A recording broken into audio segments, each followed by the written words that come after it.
proses kehamilan, kelahiran, bahkan setelah anak itu lahir itu harus diperhatikan.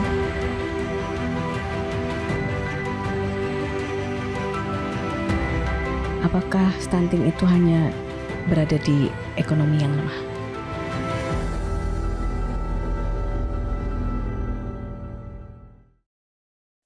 Lights, camera, rolling, action. Selamat pagi Jala Jelita, kembali lagi di podcast Suara Jelita yang selalu siap membawakan berita dengan jelas dan realita. Saya dengan Eka dan saya Teti. Jala Jelita, bagaimana kabarnya hari ini? Mudah-mudahan dalam keadaan sehat dan walafiat. Berbicara mengenai kesehatan, ada sebuah isu yang sangat menjadi perhatian bersama Mbak Teti, yaitu kita sering mendengar mengenai stunting. Iya Mbak, betul. Kalau saya baca-baca nih ya Mbak tentang stunting itu gak sekedar tentang masalah tinggi badan. Betul. Tapi ternyata efeknya panjang sampai ke kehidupan selanjutnya gitu. Iya. Akan berdampak ke generasi masa depan tentu saja ya. Betul. Di depan kita itu sudah ada narasumber, yaitu dokter spesialis anak, Dr. Mary. Nanti kita akan membahas tentang stunting dari perspektif dokter anak, kesehatan anak betul, ya. Betul. Silahkan memperkenalkan diri dokter. Baik. Terima kasih pada Mbak Eka dengan Mbak Teti. Siap. Jala Jelita dimanapun berada, perkenalkanlah kami Kapten Laut Kesehatan Wanita, Dr. Merinta Rahmania, spesialis anak. Sehari-hari kami bertugas di RSCL Minto Harjo sebagai kasih tumbuh kembang. Pada kesempatan yang baik ini, izinkanlah saya untuk mengucapkan terima kasih kepada yang terhormat Ketua Umum Jala Senastri, Ibu Vera Muhammad Ali, dan Karumkital RSCL Minto Harjo, Kolonel Laut Kesehatan Dr. Imam Ali Syuhada, spesialis THT Kepala Leher. Baik, terima kasih dokter sudah meluangkan waktunya untuk menjadi narasumber di podcast Suara Jelita ya. Tadi sebagai kasih tumbuh kembang anak yang tentu saja berkutat mengenai stunting juga Mbak Teti betul, ya. Dekat dengan isu ini yang akan kita bahas ya dok ya. Betul. Nah ini untuk pertanyaan pertama dokter. Sekarang kan sedang dibahas atau memang sudah ada program pemerintah juga mengenai stunting ya, isu-isu stunting ini. Menurut dokter, kenapa harus kita aware ya untuk isu ini atau permasalahan stunting ini? Baik, jadi stunting ini merupakan suatu masalah yang khususnya memang terjadi pada masa anak. Jadi rentang usianya di anak. Kenapa sangat penting? Karena ternyata stunting ini berdampak sangat banyak baik kehidupan anak saat itu dan ketika individu itu beranjak menjadi dewasa, menjadi usia yang produktif. Stunting ini ternyata tidak hanya terjadi di Indonesia, ini merupakan masalah global. Dan menariknya stunting ini dari data yang dirilis oleh UNICEF itu ada 140 juta kasus stunting di dunia. Banyak. Dan sayangnya Indonesia masuk urutan keempat dalam kasus stunting. Walaupun dalam trennya memang kasus stunting di Indonesia ini mulai menurun. Iya. Tapi kasusnya tetap cukup banyak, tetap di besar 19,8%. Iya, karena populasinya juga banyak ya dok. Betul. Iya. Nah, kenapa sangat penting? Karena selain mengganggu proses tumbuh kembang linear, panjang badan, tinggi badan dengan berat, dia juga berkaitan dengan fungsi kognitif. Ya, jadi biasanya anak-anak dengan stunting ini sayangnya akan mengalami gangguan kognisi yang kalau kita tes itu biasanya tes IQ-nya memang rata-rata lebih rendah dibandingkan dengan anak-anak yang tidak stunting. Kemudian anak-anak dengan stunting ini juga berpotensi sekali untuk mengalami masalah gangguan metabolik di kemudian hari. Jadi kalau sekarang dia terlihat kecil, pendek dan kurus, di kemudian hari di usia dewasa dia berpotensi untuk menjadi memiliki kelainan penyakit-penyakit metabolik seperti obesitas bahkan penyakit jantung, gula darah gitu ya dok ya, diabetes, hipertensi. Dan sayangnya apabila kita tidak melakukan tata laksana di awal, maka ini seperti akan siklus yang berkepanjangan. Anak stunting akan memiliki gangguan produktivitas di usia dewasa, dan ketika dia dewasa dia melakukan reproduksi, maka kemungkinan dia akan memiliki anak stunting lagi. Jadi seperti putaran berulang, ini tidak terputus. Iya betul. Dan dampaknya sampai nanti ini panjang generasi ya. Dampaknya akan ke generasi. Betul. Makanya termasuk isu yang memang harus diturunkan segera dan harus diatasi sejak awal. Benar. Betul. Nah, sebenarnya apa sih dok penyebab utama stunting? Dan apakah harus dipersiapkan sejak sebelum menikah atau pada saat hamil gitu. Betul. Benar, baik. Jadi Mbak, penyebab stunting sebelum saya mungkin beranjak ke penyebabnya, kita definisinya dulu supaya lebih jelas. Tercerahkan ya dok. Baik. Jadi stunting ini merupakan suatu kondisi di mana tumbuh tinggi atau panjang badan anak itu kurang dari 2 standar deviasi jika diplotting di kurva pertumbuhan. Iya. Kemudian biasanya disebabkan oleh karena kekurangan gizi kronis. Jadi terjadi secara jangka waktu panjang. Nah, kalau penyebabnya berarti terjadi kekurangan gizi kronis. Gampangnya kekurangan gizi kronis itu bisa terjadi karena asupannya yang kurang, baik tidak adekuat maupun secara kualitas tidak baik, atau ada penyebab lain yang menyebabkan energinya terbuang banyak. Contohnya salah satunya penyakit kronis atau penyakit bawaan, itu bisa menjadi faktor yang mempengaruhi. Dari ibunya berarti ya dok ya? Bisa kalau dari sejak lahir, karena stunting ini bisa terjadi bahkan sejak awal konsepsi. Makanya kita mungkin mengenal 1000 hari pertama kehidupan. Jadi ini masa-masa yang memang kritis terjadinya untuk stunting. Jadi stunting bisa mulai terjadi sejak awal konsepsi hingga anak itu dilahirkan. Kalau sejak dilakukan konsepsi berarti ada faktor dari baik ibu, janinnya sendiri maupun dari lingkungan. Berarti tidak hanya dari bayinya itu juga ya, persiapannya tuh dari ibu juga sebelumnya, atau bisa jadi dari gadis ibu harus pada saat gadis ya dok, harus menyiapkan ya dok ya. harus Disiapkan, betul. Iya. Jadi konsepsi yang baik memang adalah konsepsi yang direncanakan. Dan sudah dipersiapkan sebelum terjadinya konsepsi. Baik status gizi ibu, kemudian status anemia, kemudian screening akan lebih baik dilakukan kalau ingin kehamilannya sangat baik.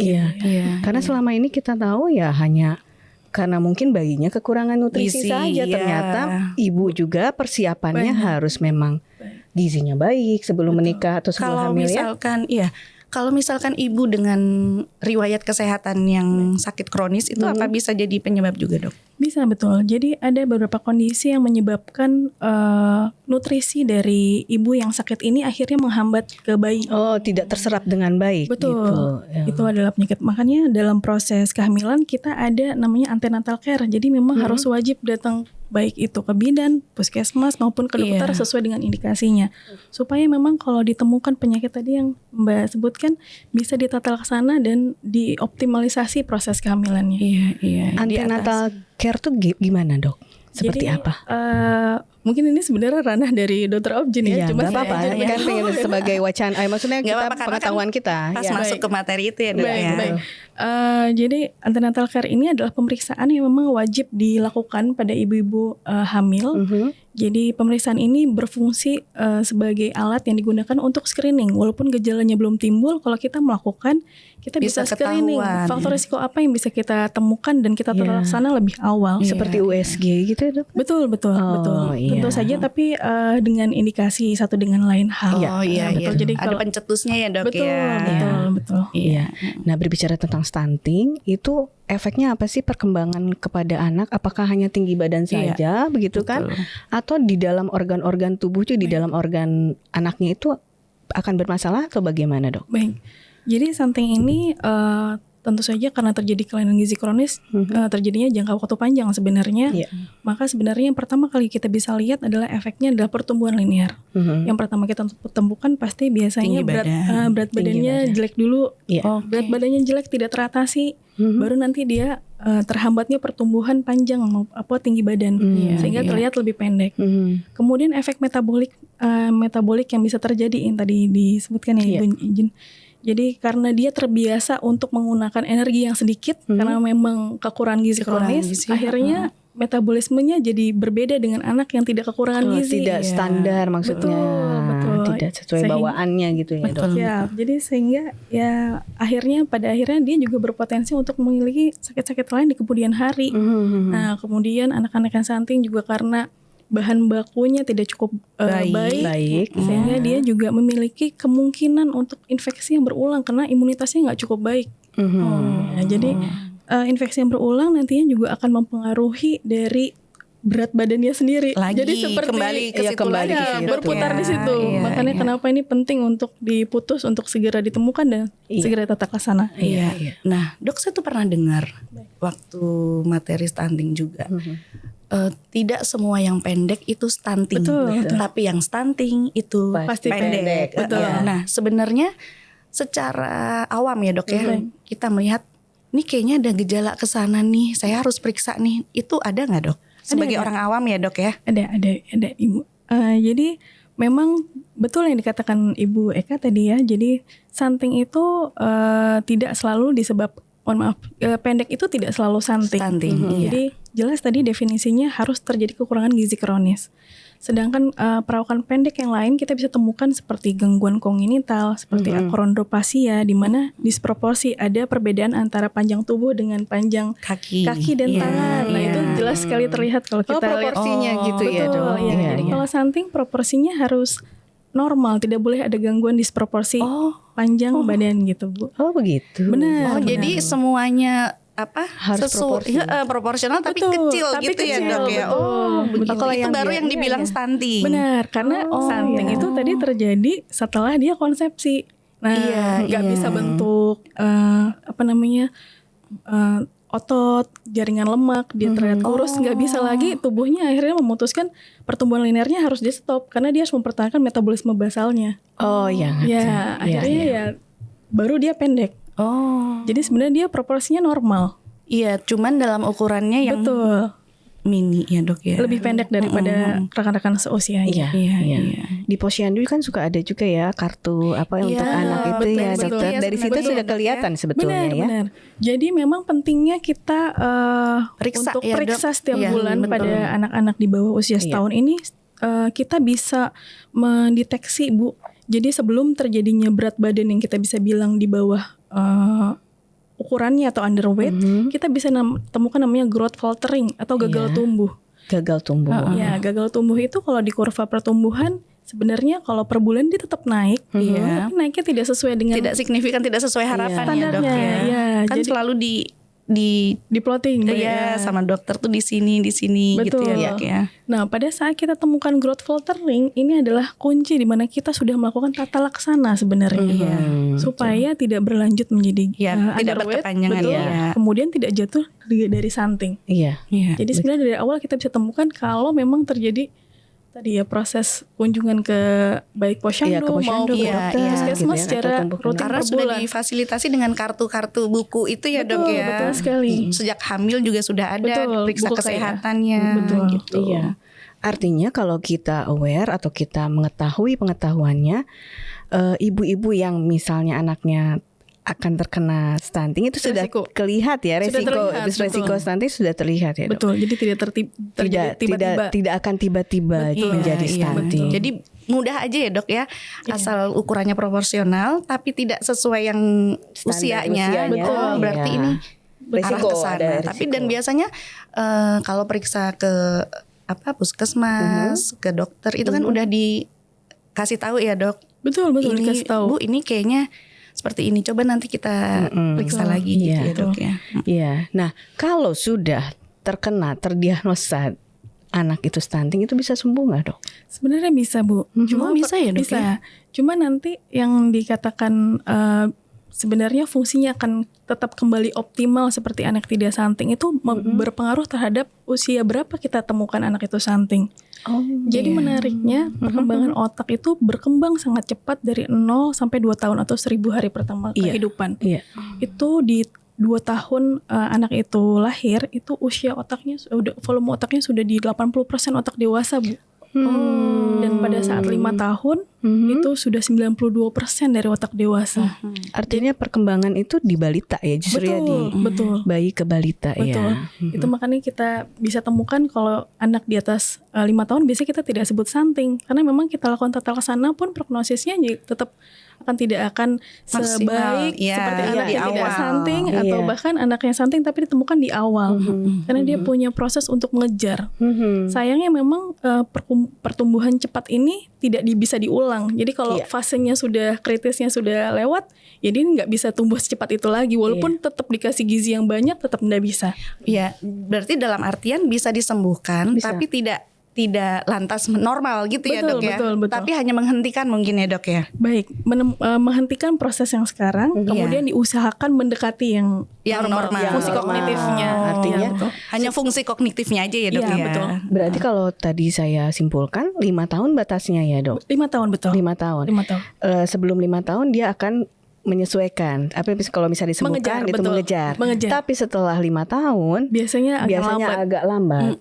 Ya, itu biasanya efeknya apa dok? Kognitif selalu. Benar, kognitif. Memang sangat signifikan sekali. Ada beberapa penelitian yang menyebutkan bahwasanya anak-anak dengan stunting walaupun sudah teratasi, Iya. itu IQ-nya memang jauh di bawah Iya, dengan anak yang karena tidak pernah stunting. Yang otak itu tadi ya dok ya. Betul, Perkembangan. betul Ibu. Oh, berarti ini bisa dikatakan dok, bisa kita simpulkan masa kritis untuk stunting itu ya 5 tahun, 2 sampai 5 tahun itu. Sebenarnya yang paling cepat tadi 1000 hari pertama ke Dari awal berarti kan? Berarti itu masa kritisnya ya. Masa 1000 hari itu 1000 sangat-sangat hari. kritis. Iya, iya. Jadi di situ memang harus segera Iya, karena memang semua diukur ya dok ya pada betul. saat bayi baru lahir kan ada TB-nya Betul. berapa, BB-nya berapa, terus setiap kontrol juga kan kita dari situ sebenarnya bisa kelihatan Bisa, ya dok bisa, ya, karena ada diagramnya kurvanya itu tadi Betul. ya dok ya.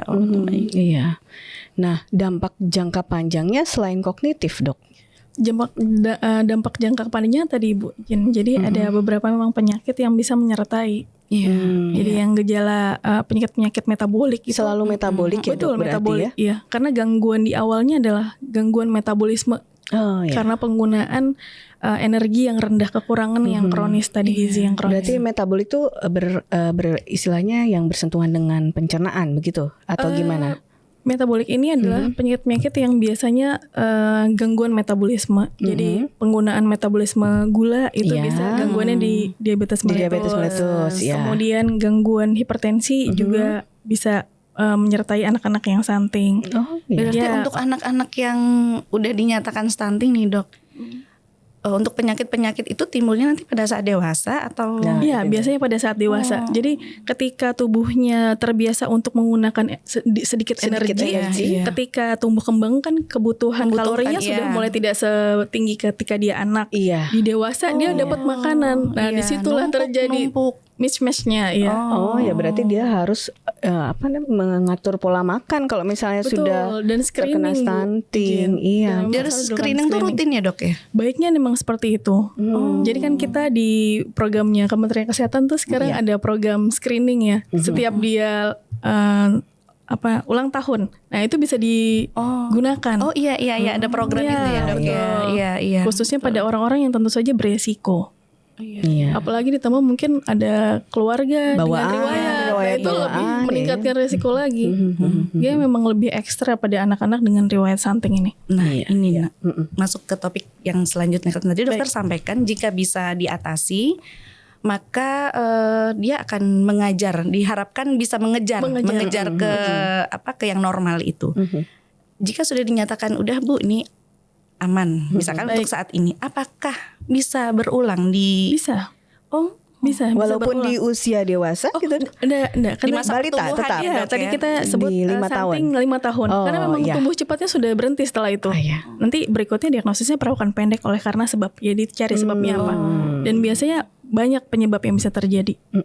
Nggak hanya kekurangan gizi kronis. Oh ya, batas waktunya 5 tahun berarti Mbak. Iya, Kalau iya, misalnya 2 tahun dia sudah dinyatakan sembuh dari stunting, harus tetap dicek dan Iya, lain-lain. betul. Kalaupun misalnya Kembali bablas lagi. istilahnya kembali lagi stunting lagi dia begitu ya. Betul. Ini Kalau resikonya kembali. lemah kontrol mungkin ya dok ya dalam pengontrolan itu ya dok ya. Atau pola hidup yang sebelumnya dilakukan diulang lagi kesalahannya. Iya, Pemberian iya. makan yang tidak cukup adekuat atau salah pemberian makannya. Iya. Iya. Harus hati-hati. Penyakit berarti. kronis yang tidak bisa di Sebenarnya stunting ini tergolongnya kronis dok. Iya betul. Oh gitu. Kan tadi kita setuju ya definisinya berarti kekurangan gizi kronis. Kronis. Jadi nggak bisa dalam jangka waktu seminggu 2 minggu nggak mungkin Iya, terjadi. sehat Harus lagi gitu rutin ya, ya, harus dok, ya? rutin. Iya. Iya. Dokter, pengalaman dokter nih, mungkin dokter sudah bertemu di kasus-kasus di lapangan atau di realita ya. Apakah stunting itu hanya berada di ekonomi yang lemah? Tidak. Tidak. Ya, sayangnya tidak. Jadi karena stunting ini multifaktorial, walaupun status sosial ekonomi memang merupakan Termasuk status yang faktornya ya. cukup bisa mempengaruhi, Iya. tapi ada faktor-faktor lain. Misalnya ada beberapa kasus di mana sakit infeksi kronis yang tidak bisa ditemukan anaknya dari keluarga yang cukup mampu. Oh, cukup mampu. Tapi karena tidak dikenali, mungkin gejalanya terabaikan, sehingga ya walaupun dikasih makan karena yang keluar juga cukup banyak, ya akhirnya stunting. Oh, gitu. Ya, jadi bukan satu-satunya faktor, tapi memang kebanyakan tidak dipungkiri betul, seperti itu. Betul. Iya. Faktor terbesarnya salah satunya itu ya dok ya. Iya. Ya, karena betul. mungkin asupan makanan Iya, gizi pengaruh itu yang pengaruh Betul. juga. Iya. Ya mungkin kalau misalnya di kalangan status yang ekonomi menengah atau ekonomi atas, yang anak-anaknya juga tidak dipantau gizinya dari betul. kecil Iya, juga Terus kan. monitoring. Dari hamil juga kan suka Iya, apapun dengan makan. berdalih ngidam Iya. tanpa menjaga nilai gizi kan bisa Betul, juga ya dok. betul. Iya, ya. bisa Betul, terjadi Ibu. juga. Iya. Iya. Terus lalu peran orang tua apa dok di dalam kasus ini? Semisalkan dinyatakan ini, terus peran orang tua? Peran orang tua ini sangat penting ya, sangat sentral dalam kasus stunting ini. Peran orang tua itu khususnya baik memberikan pengasuhan dengan nutrisi yang adekuat tentu saja sejak awal konsepsi. Kemudian juga monitoring ini yang sangat sering terlewat Lemah ya, ya. terlewatnya Iya. dok. Ya, jadi banyak sekali kasus-kasus stunting ini datang sudah kondisinya stunting, kita buka buku KIA-nya nggak ada, Kontrolnya Jadi ya, Dok, evaluasinya. ya. Oh. Jadi cukup lambat. Kalau tadi kita bicara sebelumnya bisa ditemukan lebih awal, mungkin jangan-jangan belum sampai stunting kita sudah bisa tata laksana Iya, gitu. iya. Jadi memang penting sekali monitoring yang dilakukan orang tua di rumah ini. Iya. Perannya sangat penting ya Ibu. Selain pemberian nutrisi, kemudian mengenali mungkin ada gejala yang sering terjadi. Jadi Itu jangan anggap remeh faktor Betul. apapun itu ya dok ya. Jadi kartu, buku itu tetap harus diisi. Betul. Karena di situ riwayatnya semua ya dok ya. Betul. Dan Iya. kalau ditemukan kelainan sejak awal, tata laksana awal akan memberikan prognosis yang jauh lebih baik. Iya Betul, betul pastinya. Jadi memang mungkin permasalahan di lapangan itu satu, ibu-ibu kadang-kadang malas juga ke posyandu atau ibunya bekerja, anak dititipin di daycare kan gitu. Nah, ke dokter spesialis anak pun Tidak kalau mau. hanya sakit Sakit, saja kan, iya, mungkin betul. begitu. Ya kan selama ini memang stunting itu kok baru dengar-dengar baru-baru ini ya yang menjadi isu permasalahan besar setelah terjadi memang banyak kejadian yang kurang gizi. Iya ternyata besar ya Indonesia maksudnya efeknya. keempat. Benar. Jadi nggak bisa dianggap remeh. Betul. Dan sebenarnya terindikasi nomor 4 di dunia ini sejak dulu atau akhir-akhir ini dok? Akhir-akhir ini Bu. Wow. Jadi keempat tuh di Asia ya Bu. Iya iya. Iya. Oh di Berarti Asia kebanyak ya. Asia ya? Afrika. Iya betul, Asia Afrika. Oh, Asia Afrika. Kebanyakan di situ ya, Asia Afrika. Ya, kita juga masuk dalam negara berkembang ya memang. Iya, Ya, karena jadi memang negara berpotensi. Iya iya. Iya, padahal sumber daya alam kita banyak ya dokter ya. Makanan bergizi itu sayur-sayuran, Betul, umbi-umbian. iya, betul. Nah, menurut dokter itu apakah ada makanan yang sederhana di Indonesia yang bisa mengurangi Iya, dampak stunting, resiko Iya. itu? Baik, jadi kita ada pangan lokal sebenarnya ya, ibu-ibu. Nah, tapi menariknya pemilihan makanan ini juga penting untuk mencegah bahkan mengobati stunting. Iya. Jadi yang kita ketahui bahwasanya protein ini sangat penting dan berperan sentral terhadap Isu stunting ini. isu stunting. Oh. Jadi kalau kita mau mencegah anak kita mengalami stunting, maka pertimbangkanlah pemberian protein yang cukup sesuai dengan kebutuhan hariannya. Iya tidak lebih juga ya dok ya berarti ya. Lebih pun sebenarnya Nggak kan masalah. kadang-kadang kita juga agak susah menentukan Iya, ya ibu-ibu iya, di rumah iya. ya. Itu sebenarnya nggak ada masalah gitu. Jadi selama ini kan kita sering ketemu di klinik nggak mau makan nasi gitu. Yang dipusingin malah nasinya. Nasi ya, karbohidratnya itu. Iya, Sebenarnya menjadi titik utama adalah proteinnya Protein, apakah masuk. Karena protein ini yang nanti akan berperan dalam pertumbuhan linear tadi dan mencegah terjadinya stunting. stunting. Oh. Hewani atau nabati? Menariknya lagi, ternyata setelah dilakukan penilaian perhitungan protein berdasarkan skor yang dikeluarkan oleh Badan Pangan Dunia, ini memang protein hewani jauh lebih unggul dibandingkan dengan protein nabati. Iya. Untuk isu ini ya dok ya. Betul.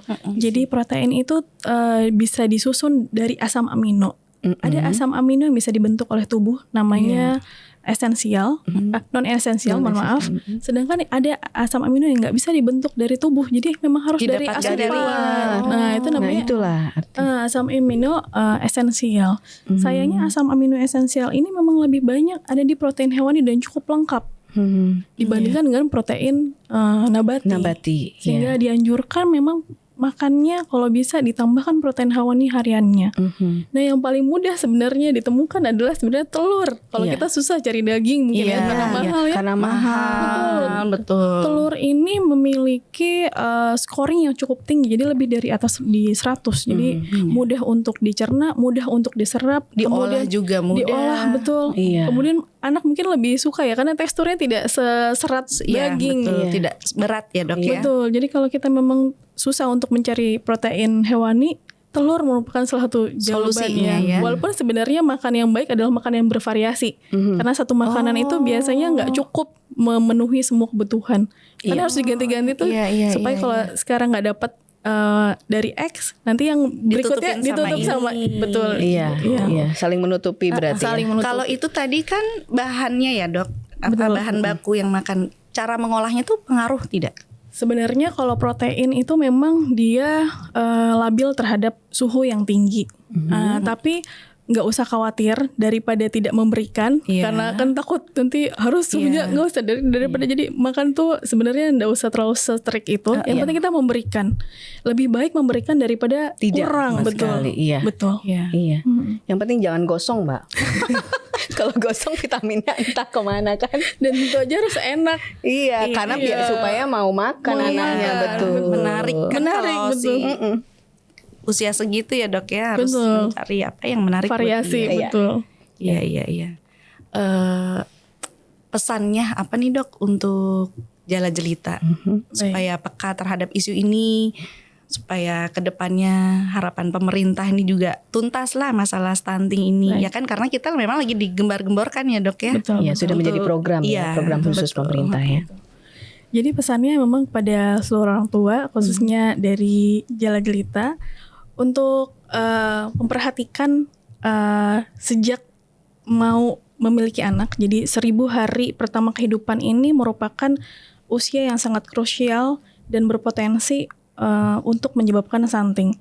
Jadi pertimbangan dari proses kehamilan, kelahiran, bahkan setelah anak itu lahir itu harus diperhatikan, baik segi gizi, kemudian screening tumbuh kembang secara rutin, dan yang tentu saja yang tidak kalah penting adalah pemberian imunisasi sesuai jadwal. Karena dengan imunisasi ada penyakit-penyakit yang bisa mencegah atau penyakit infeksi yang bisa dicegah dengan imunisasi.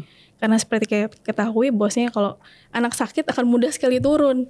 Nah kalau sudah turun terus menurun ya nanti akan ikut berpotensi menyumbang faktor risiko terjadinya stunting. Iya. Demikian. Iya. Pesan-pesan sudah ada pesan-pesan untuk Jala Jelita. Iya. Nah ini terakhir nih Mbak Teti, tentu saja pasti ada tips dan harapan dari dokter nih kalau misalnya yang sudah terdiagnosa anak stunting itu harus gimana? Harus panik kah? Iya, harus kemana? Atau harus keluar negeri kah berobatnya?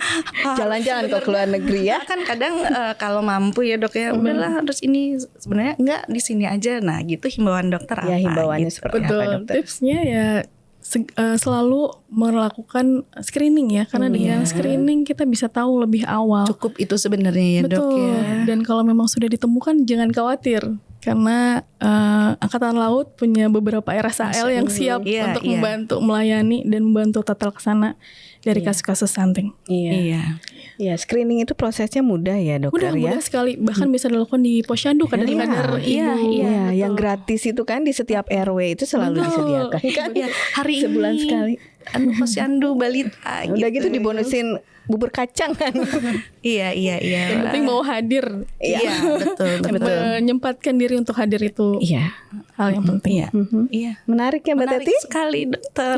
Tercerahkan kita mengenai isu stunting. Cukup tercerahkan. Iya, yang selama ini kita apa sih stunting? Iya, Ternyata batas waktunya itu 5 tahun itu. Iya, dan ternyata kronis dan ternyata bisa disembuhkan. Sembuhkan gitu. Iya. Gitu. Dan Cepat ternyata sembuh, bisa diatasi bersama gitu, dan RSL pun Sudah siap. ada fasilitas. Betul, ya, betul. ya, gitu dokter. Baik. Baik, terima kasih dokter atas ilmu yang bermanfaat ini, wawasan yang luar biasa untuk kami semua, khususnya Jala Jelita. Tetap semangat kita semua untuk menjaga kesehatan, bisa aware terhadap lingkungan sekitar, jangan segan-segan untuk menginformasi bahwasanya ini semua bisa kita atasi bersama. Betul. Gitu. Iya. Terima kasih dokter. Baik, Jala Jelita. Semoga apa yang kami sampaikan hari ini bisa bermanfaat. Saya Eka dan Saya Teti. pamit undur diri. Sampai jumpa di podcast Suara Jelita berikutnya. Suara Jelita selalu siap membawakan berita dengan jelas dan realita. Jala Serasri, hebat, luar biasa, Jala Sveva, Jaya Mahe.